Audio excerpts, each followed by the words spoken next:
the question is, I get this question a lot. Maybe some of you are wondering this. So why does the Catholic Bible have a different Old Testament than the Protestant church? Why do they have these apocryphal books? Well, this is a long story that I would need a lot more time to unpack for you. But we'll summarize it for you here. It starts with step 1, and that comes to the Septuagint. The Septuagint was the Greek translation of the Hebrew Old Testament into Greek so that Jews who only spoke Greek could still read the Bible.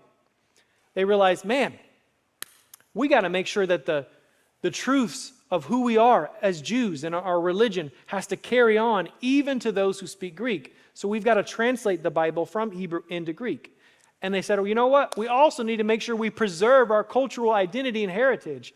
So we're also going to not only translate the scriptures, we're going to translate some of these other books that we think are important so that they can read them as well.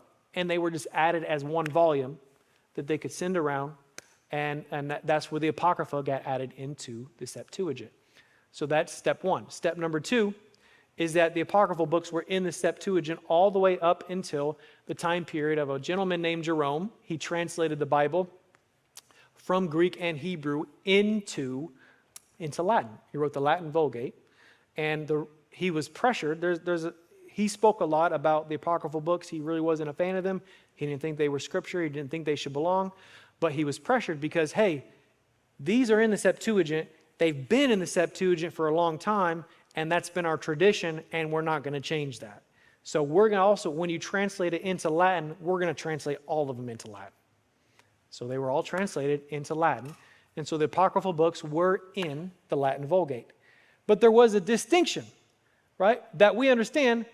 You have the ones that are inspired scripture, and then you have the ones that are just the extra books that are nice to read sometimes. Right? They understood that. But that carried on. The Latin Vulgate became the standard Bible of the Catholic Church for over 1,000 years. Now that's a lot of history, a lot of tradition, a lot of ingraining into people's brains that this is the way it's supposed to be.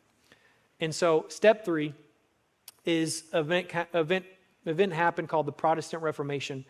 And the Protestant Reformation was a pushback against the Catholic Church saying, hey, we realize that the Catholic Church is teaching a lot of things that are not in the Bible, but are actually in the Apocrypha. And we don't think that we should be living according to the Apocrypha. We should be living according to the Bible. Because the Bible's the Bible, not the Apocrypha. And so what the Catholic Church did at the Council of Trent, they said, you know what? You're right. We're going to have a council, and we're going to put the Apocrypha in the Bible, so now it is in the Bible. So if you rebel against it, you're rebelling against the Bible. And that the Council of Trent was unique in history because it was really the only council like this that we can find anywhere where they actually met together to decide which books are supposed to be in the Bible. They didn't discuss it at the Council of Nicaea. They didn't discuss it at the Council of Constantinople. They didn't discuss which books belong in the Bible in any council until the Council of Trent, which I believe was in 1545. But the question is, why did the Protestant church not accept the apocryphal books as canon? We just hit some of these. The Jews never accepted them. They were written in the intertestamental time period, and they didn't even claim to be canon. Sometimes we don't even know who these authors are. Jesus never quoted them. Nobody in the New Testament ever quoted them. They have doctrinal errors. They talk about praying prayers for the dead, salvation by works, almsgiving as atonement for sins, the pre-existence of souls. They talk about getting drunk as you can, talk about it's good if you commit suicide.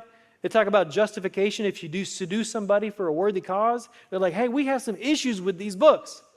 To summarize, the books that the Jewish people historically recognize as scripture are the same books that Protestants recognize today.